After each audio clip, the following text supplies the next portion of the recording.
focusing on relationships, and I mean, there just aren't any songs that have ever been written about relationships between people. So, I ultimately settled on Come Together because we're going to talk about how all these relationships eventually come together. And so, yeah. I don't have much of a monologue this morning. We're just going to get right to it. I do have some ominous boxes sitting over here. Do we have to burn this? We'll talk about. Do you guys want to do exams now or at the end of class? Later. Not later. I will not remember anything later. Do you think I was born yesterday and I'm actually going to give you your exam before I lecture to you? Yes, we're going to just leave. I heard that people have made that mistake. That we're not doing that. So we'll stop class around 10:40 and talk exam stuff. There's even a tab up there that says Exam 1 Stats. All right. Let's get rolling. So let's see. We ended yesterday, or I guess that was Monday.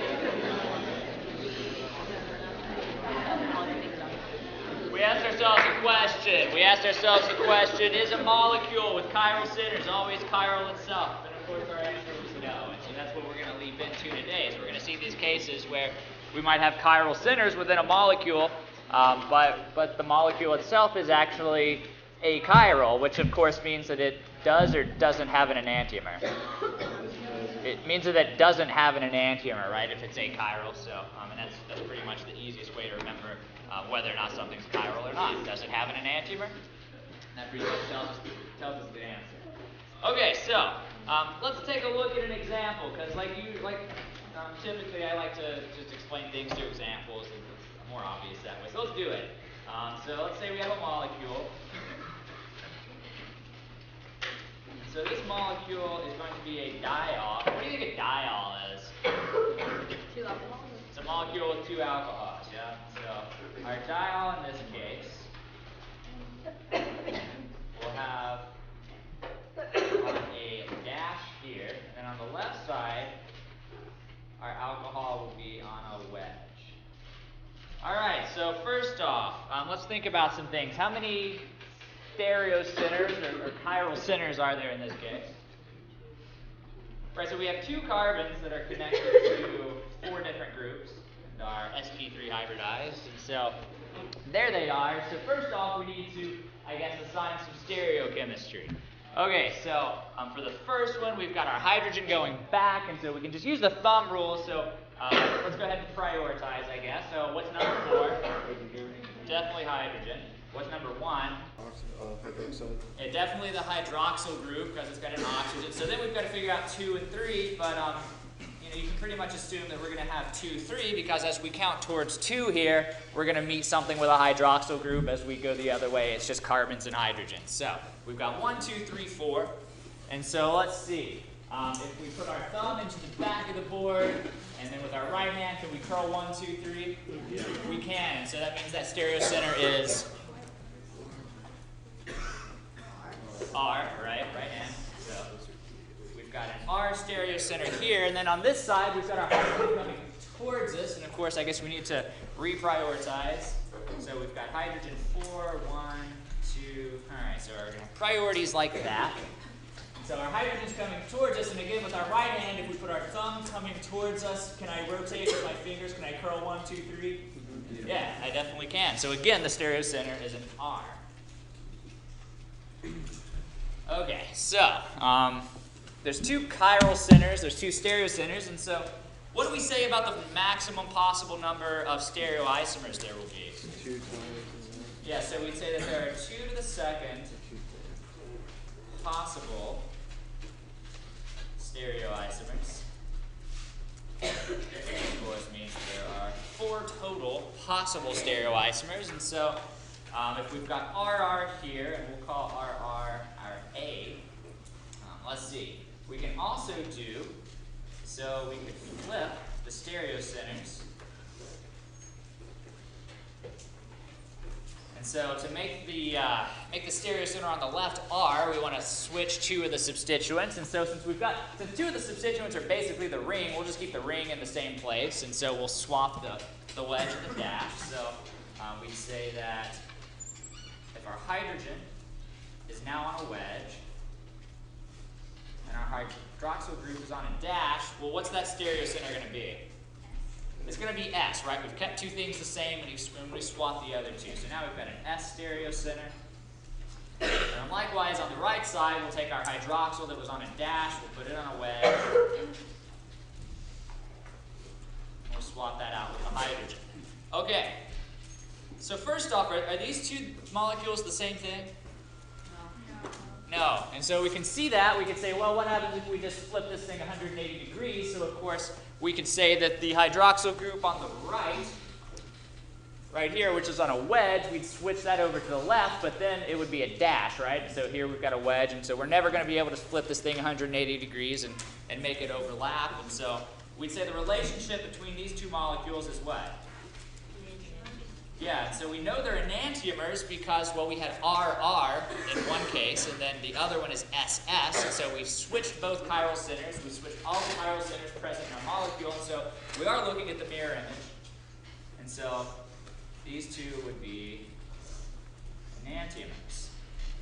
Okay, so that's two of our four possible stereoisomers, and so let's see what else we can come up with. So we could say, let's see, we could draw our R stereoisomer again. So we see on the left side that's going to put the hydroxyl group on a wedge. Alternatively, the hydrogen on a dash.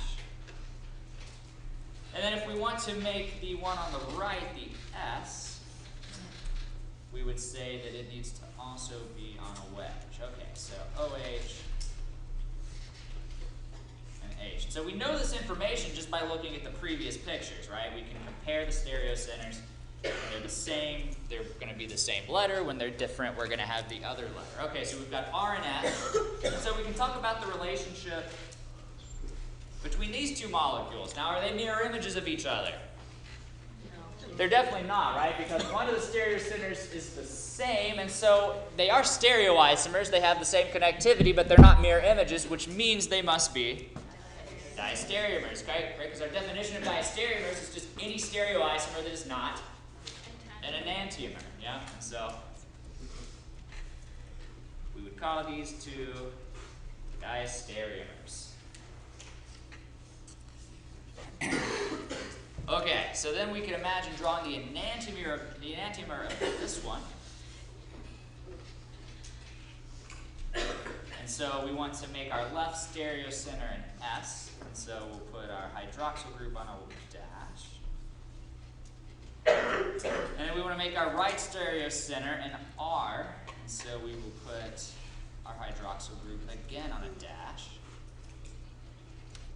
So when we assign stereochemistry, we would say that we've got, let's see, we've got S here, and then the right one is an R. So the question we want to ask ourselves is, what is the relationship between these two molecules?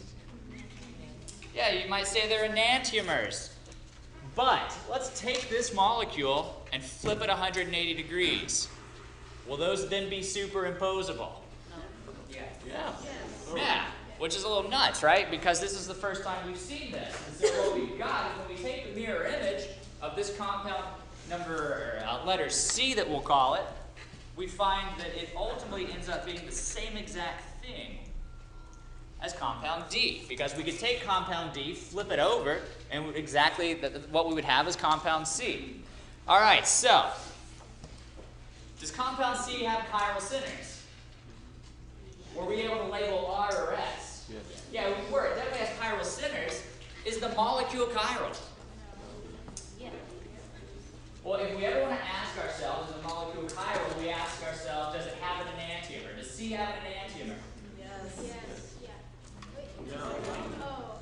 Is it an enantiomer? Are these two things enantiomers, or are they the same molecule? They're the same molecule because we can simply rotate it. And since they're the same molecule, we say that C does not have an enantiomer. And so if it doesn't have an enantiomer, is it chiral? No. It is not. All right, so now we see a case where we've got chiral centers. We can label R or S, but the molecule itself as a whole is not chiral because it does not have an enantiomer. All right, so we'd say that these two are simply the same molecule. And so what that means is when we say there are 2 to the second possible stereoisomers, well, that's our max number possible. But how many stereoisomers do we actually have total here? 3. Yeah, we've actually got 3 total. And so what we've got is we've got our RR, we've got our SS, and then what we've got is what we're going to call a meso compound. All right, so let's define meso. Let's also add that these are the same molecules, and we know that because, at least we know that it must be achiral, since neither has an enantiomer.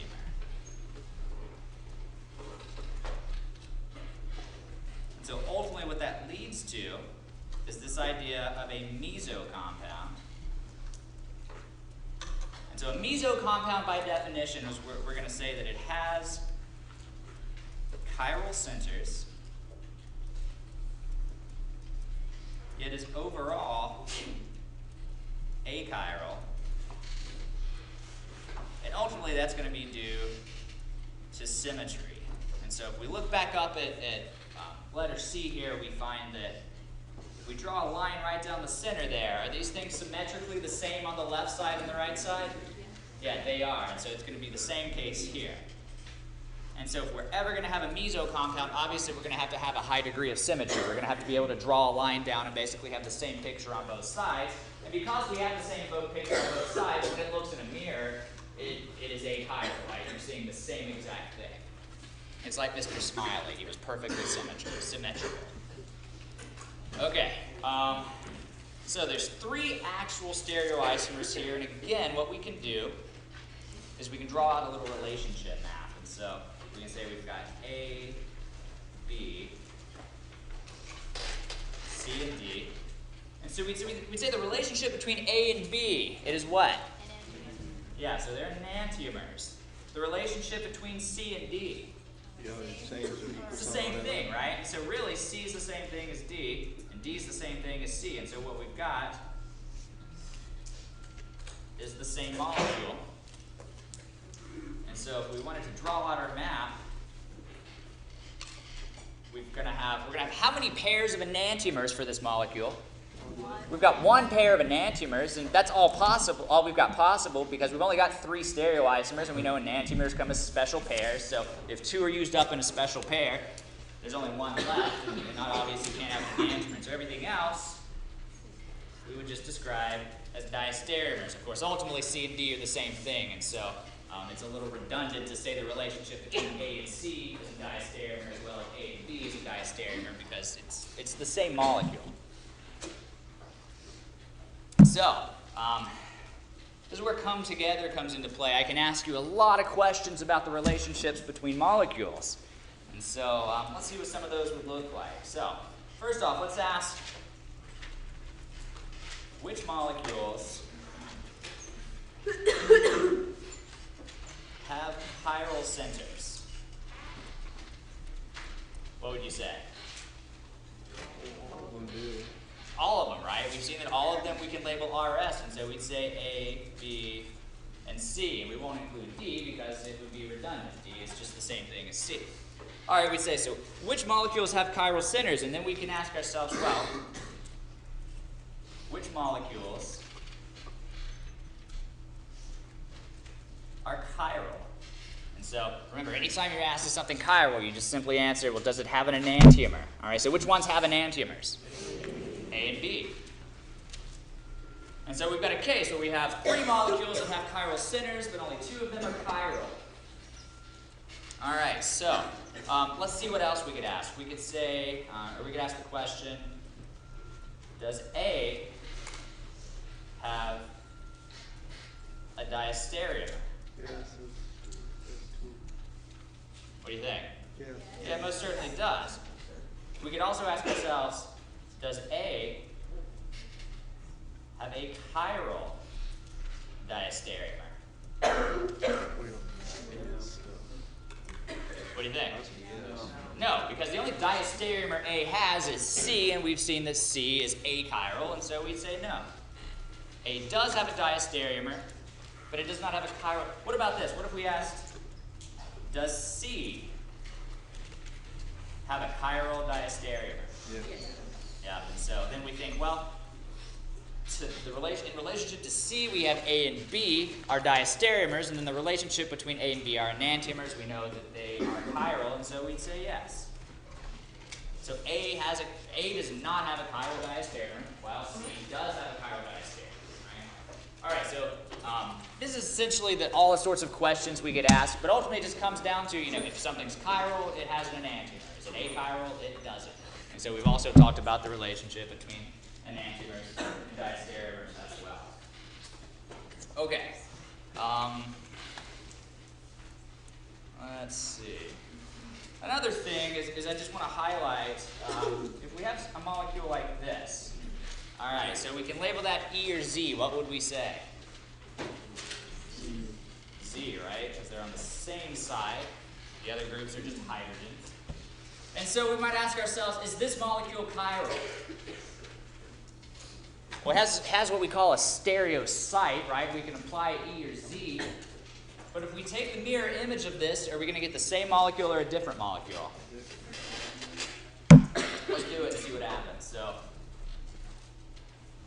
take the mirror image of that, and we should end up with this molecule. Are these the same or are they different?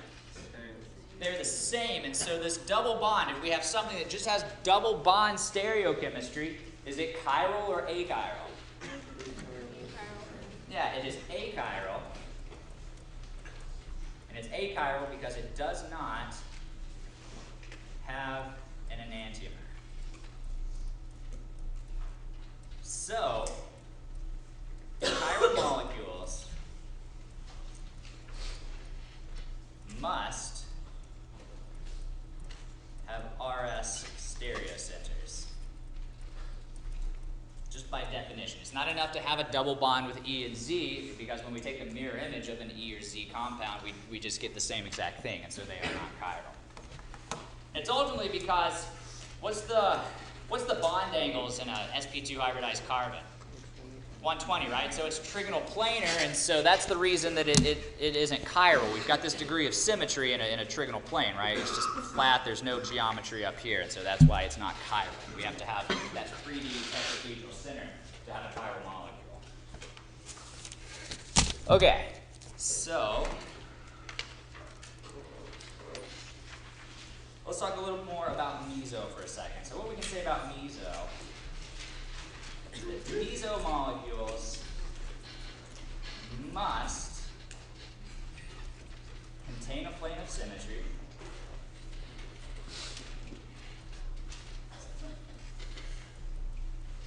and furthermore, they must have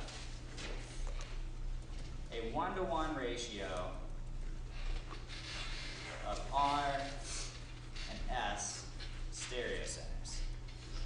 All right, so if we go back up and we look at the examples we had of the meso compound initially, we see that we had an RS, and then the other molecule, it was the same molecule we could draw in a different orientation, was SR. And so is the ratio of R to S 1-to-1 in that case? It is, and we've always got to have that ratio of 1-to-1 because, again, we have to have that degree of symmetry. We have to have the same number of stereocenters on each side of that plane of symmetry, and then we've also got to have them opposite of each other. And so that's why you're always going to find meso compounds. If you've got one that's RS, the other that you would try to draw as an enantiomer would be SR, but ultimately it would be the same compound. All right, so let's look at some examples.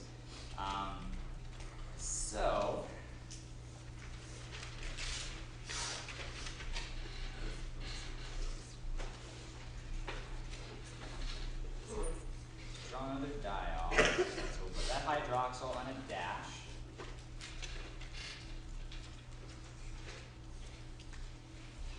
We'll put this one on a wedge. And so first thing we'll do is we'll go ahead and just figure out what the stereocenters are. So we've got a hydroxyl, it'll be 1, hydrogen of 4, and then this will be 2 and 3. Okay, so what's that going to be? Is that going to be R or S?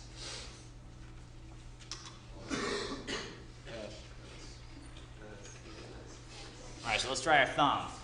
So stereocenter number 1, hydrogen's in the back, and so if we put our thumb towards the hydrogen, can we wrap 1, 2, 3 with our right hand? We can, and so that stereocenter is R. Yeah, you want the thumb angle facing towards the back. Oh.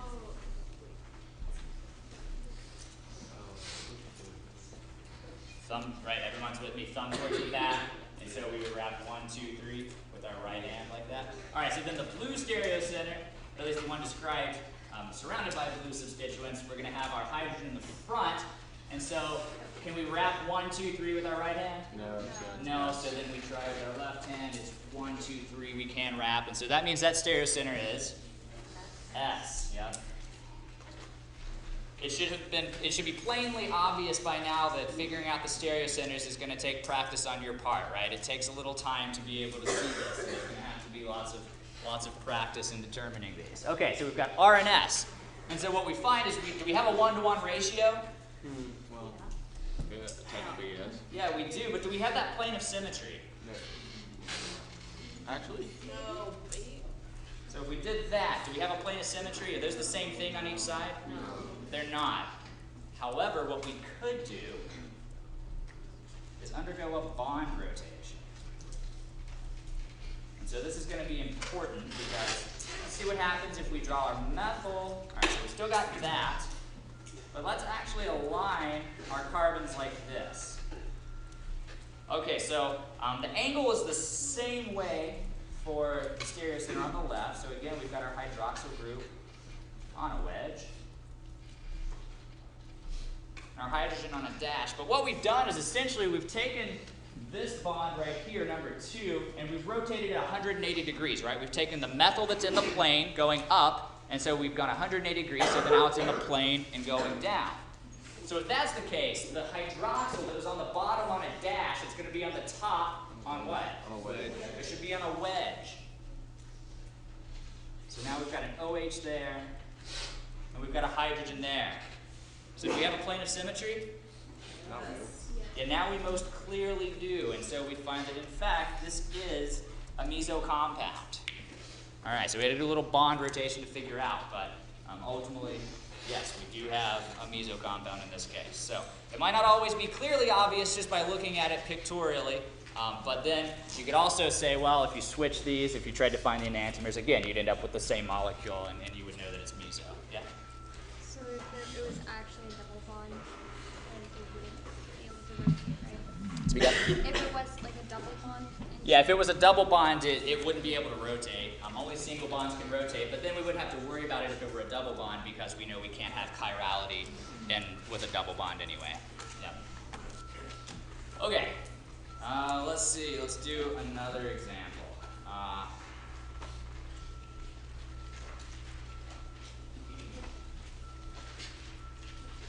Just a heads up, I'm going to basically, now that I've got the exams graded, I can get cracking on these problems, and so I'm going to start sending those out ASAP so that we can get to work on those. All right, so in this compound, all right, do we have a plane of symmetry? Yeah, we've actually got a ton of symmetry in this one, so we could say that that's symmetrical, and we could also say that that's symmetrical. All right, what about chiral centers? How many do we have? All right, so it looks like we might have 2. However, when we look a little more closely at those chiral centers, well, we've got a bromine, we've got a methyl, but this carbon and this carbon, is there any way to tell them apart? There's not, and so do we actually have chiral centers? We do not. If we can't label them a priority, then we don't have a chiral center. And again, this one basically has too much symmetry. And so instead of assigning R or S in this case, which we can't do, what kind of terminology would we use to describe the stereochemistry? So we've got 1, 2, 1, 2, and then our bromines are on the same side.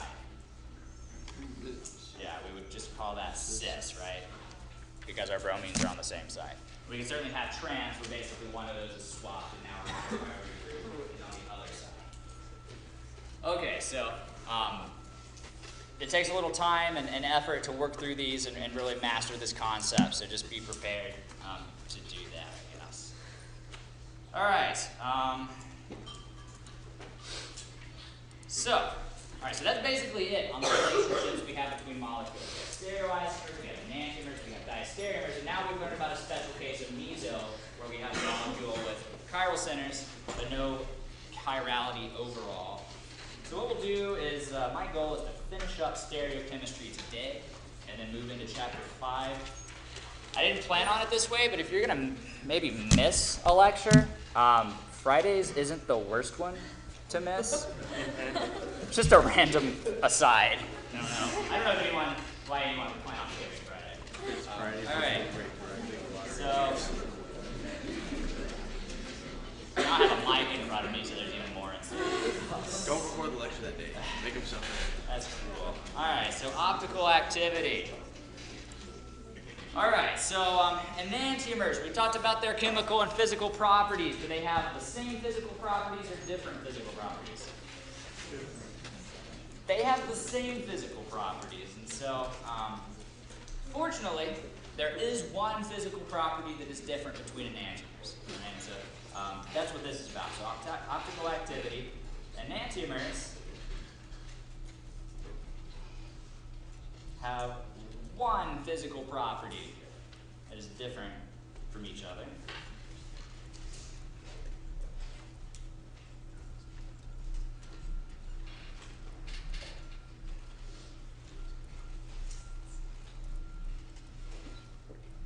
And that's actually a pretty fortunate thing, because otherwise how would we ever tell, right? Okay, so they have one physical property that is different from each other, and so these are kind of backwards. So first off, let's just say that chiral molecules,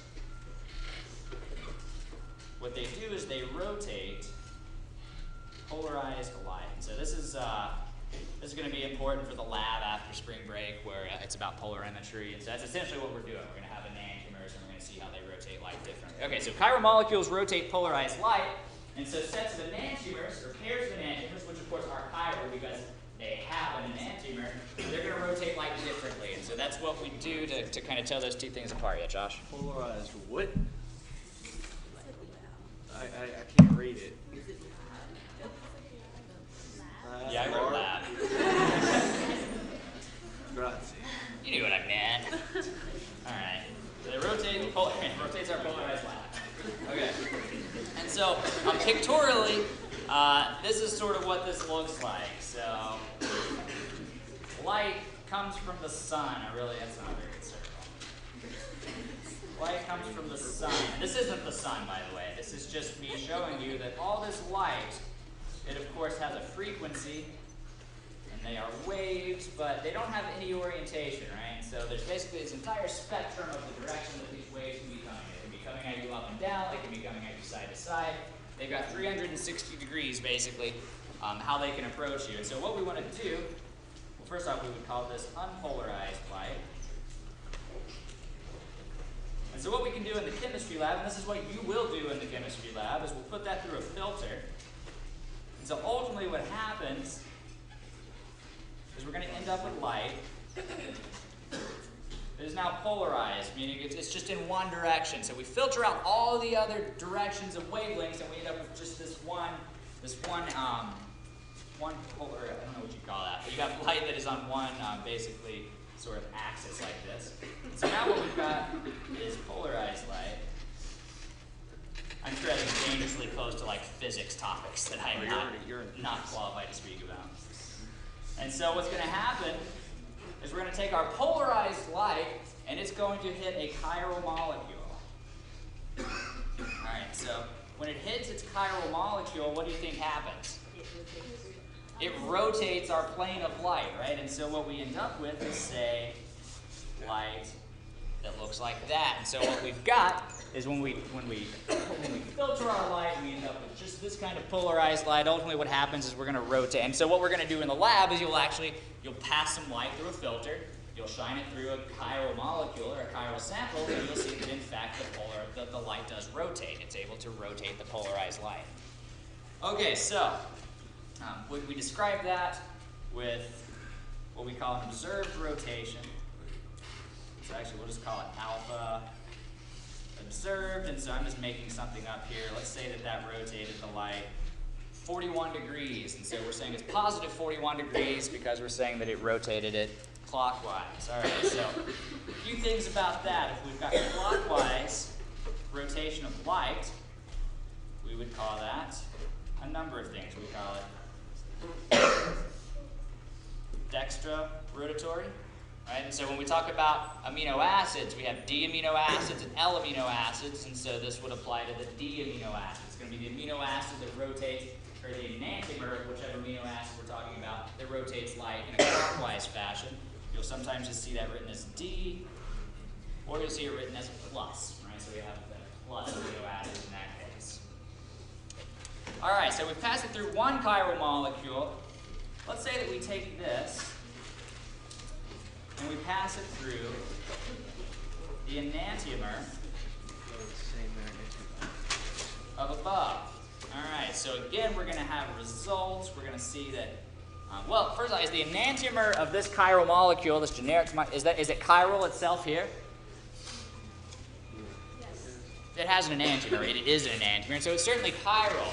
All right, but our alpha observed, what do you think it's going to be equal to? Negative 41.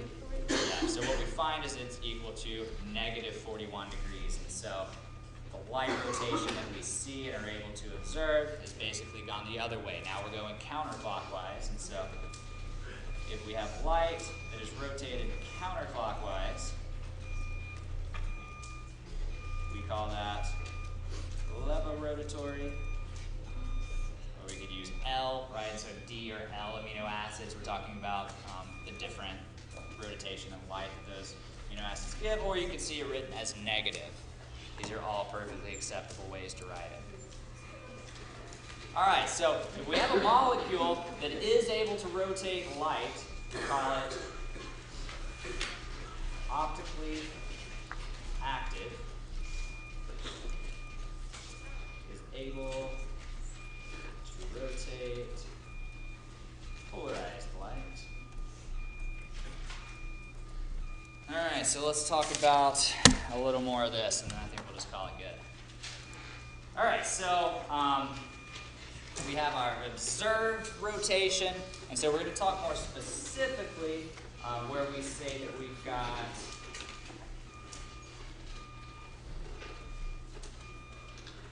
this right here. So what we call this is our specific rotation. And so this is what you'll do in the lab. So obviously how long our sample is or how concentrated our sample is going to affect how much the light gets rotated. And so in this case, it's basically our observed rotation of light over length times concentration. So the length that we use is in decimeters. I don't know. It's decimeters, so it's just how it's done. And then concentration is going to be in grams per milliliter. And so these things are going to be necessary for you to do in lab. We'll have basically cells that we're going to pass that are that long. The standard is that you basically have 1 decimeter and 1 gram per milliliter. And that makes it able for us to basically compare things. All right, importantly, what I want to add, and this actually is I don't know, it surprised me when I learned it, but we'll say that note, RNS does not correlate with plus and minus. And so what that means is you could have an R form of one molecule that rotates like clockwise, and then you could have an R molecule or an R enantiomer of another molecule, and it actually rotates counterclockwise. And so it's actually, we can't ever gauge whether or not it's going to be rotated positive or negative based on we have R as stereoisomers. Okay, so don't let that trip you up.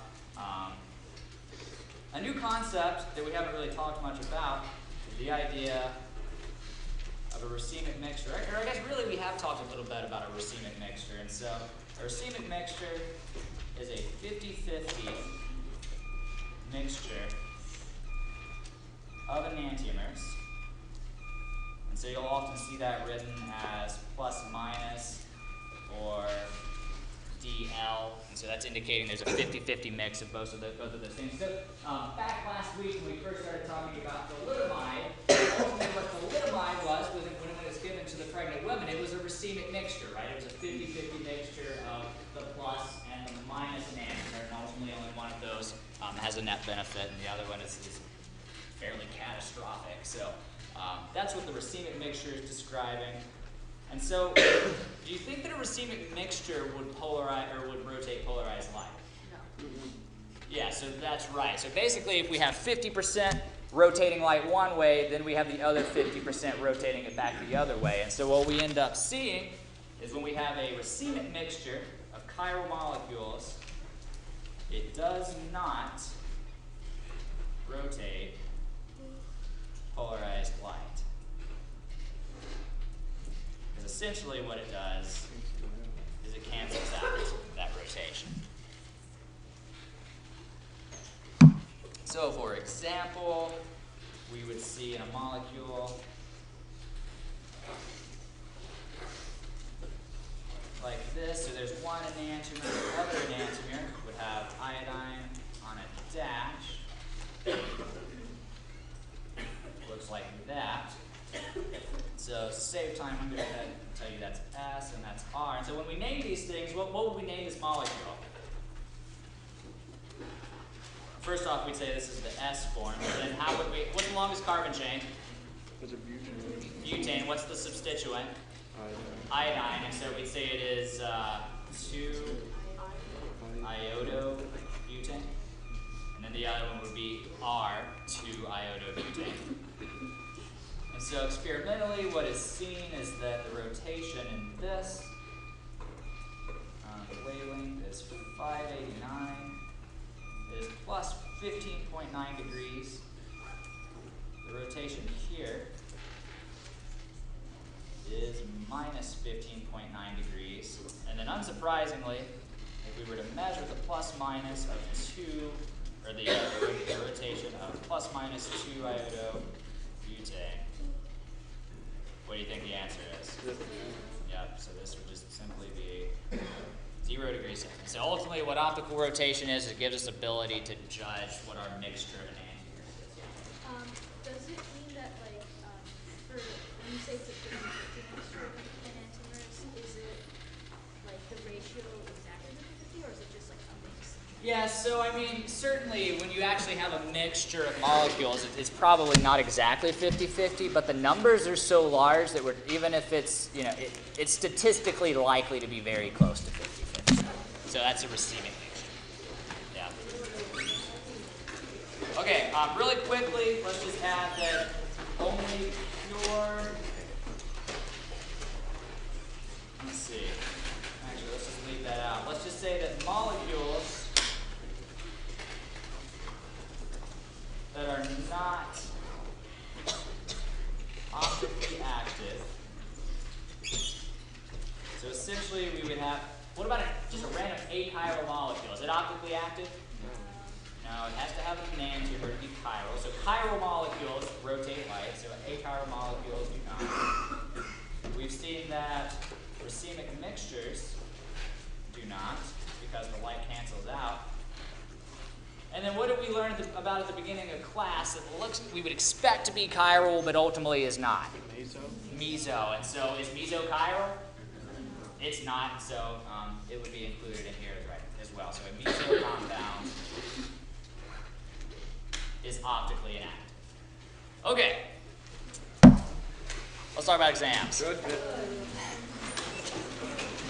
So for some of you, this might be your first introduction to the grading that goes on in organic chemistry. Scores are typically depressed relative to other classes, and it's not a big deal. It's just how the grading is. Trust me, I changed there's a reason I basically don't put a grading scale on the syllabus. It's because I want to have the leeway to make it whatever I need to, such that we have the correct distribution, more or less. So the exam stats, these are the same thing, just one's more detailed. All right, so you can see that it was a fairly good distribution, except for right around 140. And so, maybe unsurprisingly, the average on this exam was shoot, I didn't write it down. It was like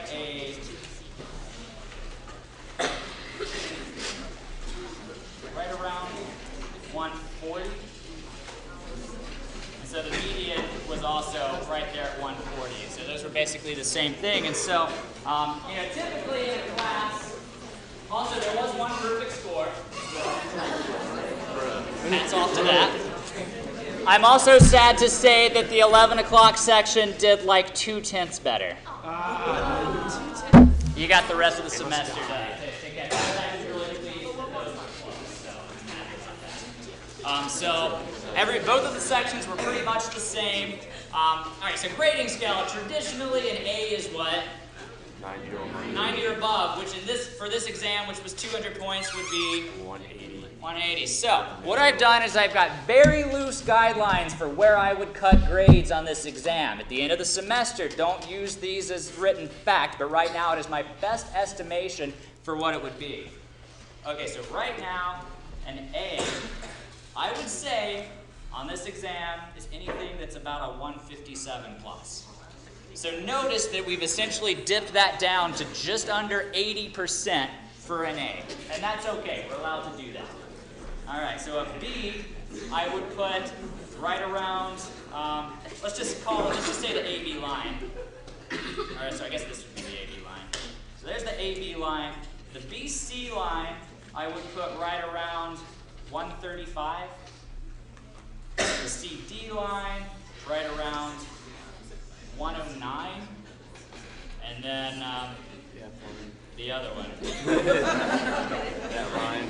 Right around a 71. But remember, this is very earlier in the semester, and these are just my best guesses for how things would shake out. Okay, so if you did an average on this exam, and there's a reason I didn't release scores. I accidentally released them for a few minutes last night. I had a couple of emails that were panicked, and so that's why I didn't want that to happen. But basically, if you did average, you've got a low B. It's a B minus. So that's perfectly fine. Okay, so what we're going to have in handing out the exams, I'm going to have 3 piles. And so the pile over here is going to be A through G. The pile in the middle is going to be H through M. And then we've got N through Z. Just one more thing. I am going to hold a workshop this evening. I'm basically just going to work through the exam. Any questions you might have, we can talk about it, and then,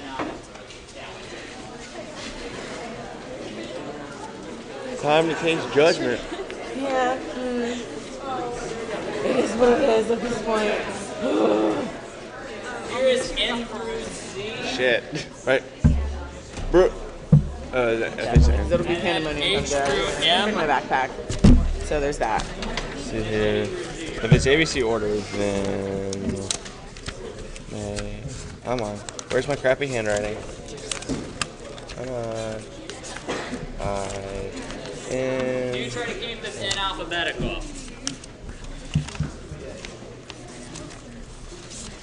I get to an O.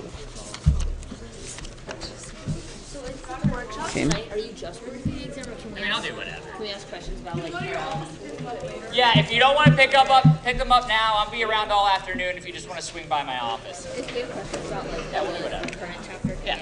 Yep. What's me? The AB line is roughly 157. Nice job. Yeah. I also have another question. Why are chiral bonds? So from a it's a physics question, but ultimately what you've got is you've got that asymmetry, and so the light bounces off of that in an asymmetrical way, right? And so it just gets rotated. Yeah. Today's Wednesday. I think last week I also said have a good weekend on Wednesday. Yeah. I'm sure for some people this will be the last time I see them. So. Yeah, you too, Caleb. Yes.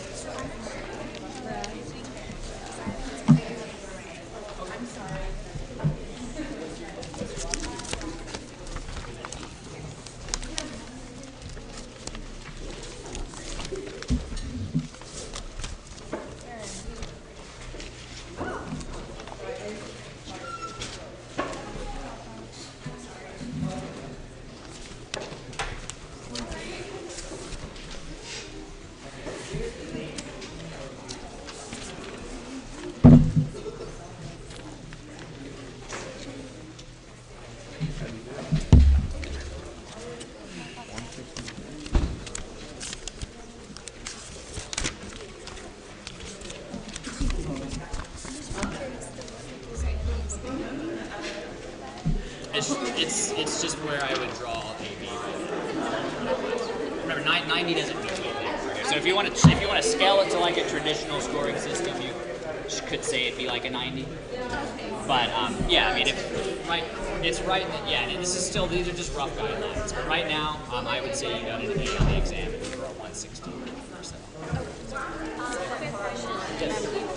Okay. But just because I thought it, so what would this be then? So what it is basically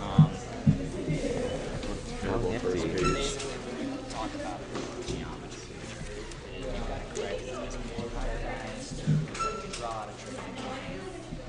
So we end up with something like that. So ultimately, we're basically looking at the atoms here. So they're Oh, okay. So there's like shape and then okay. yes. Yeah. Okay, thank you. Hey. You said there were 4 stereo isomers for with 2 to the 2. Where did we get the exponent for that? So it's the number of tyrosines. Okay. Or really, I guess we'd say it's the number of sites. Okay. Or stereo sites. So in that number, you actually include double bonds. We have an example of that here, where we had one with a double bond and RS. And so we saw that there are 4 stereo isomers of that molecule. But the double bond can't rotate. But it can't rotate, right? So just a double bond isn't going to give optimal activity to a molecule because it's not chiral, right? And so what we have are basically 2 things. We have the RS that gives stereoisomers and is chiral, and then we've got the EZ, which gives stereoisomers but doesn't give chirality. Okay. Yeah. So it's just how many stereo sites there are. Yeah, got it. Thank you. Very welcome.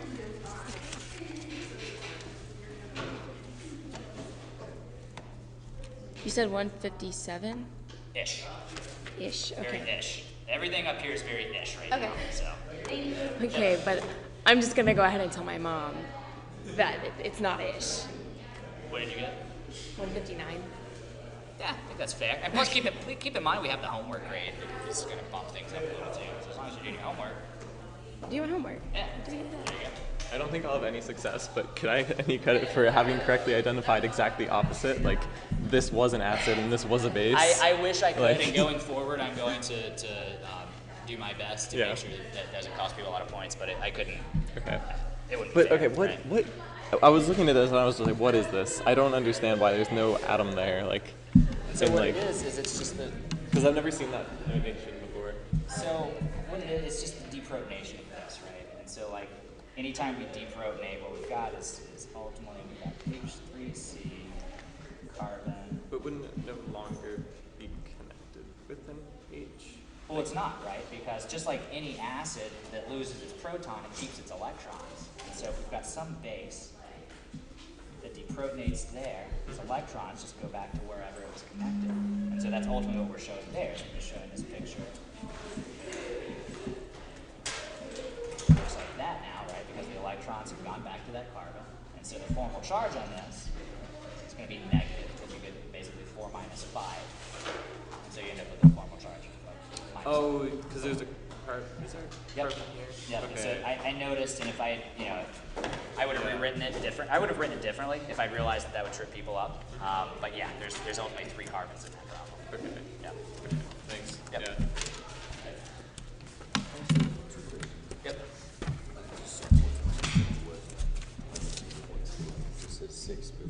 Yeah.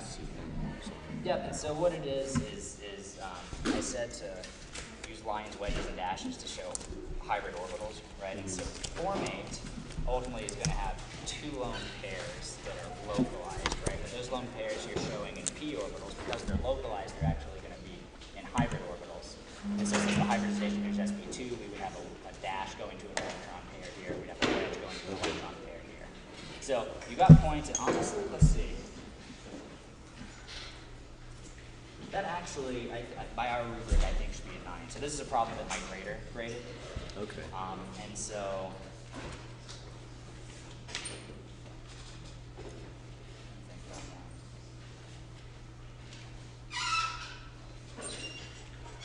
actually, yeah. So this should.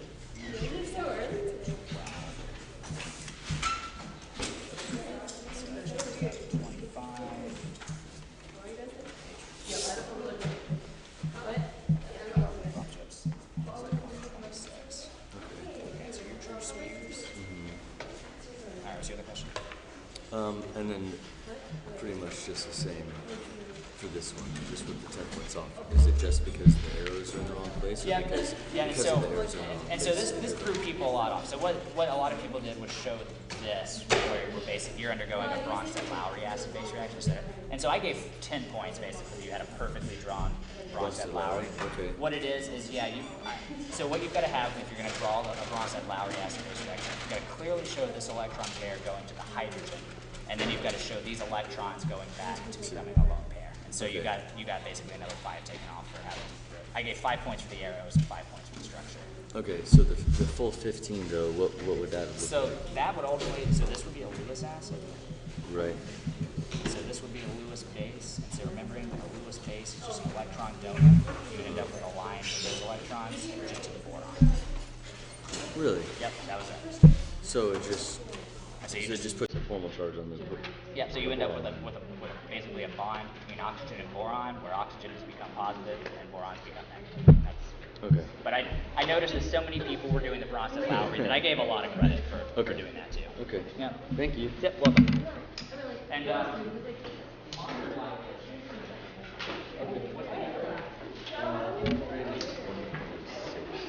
probably have a better way.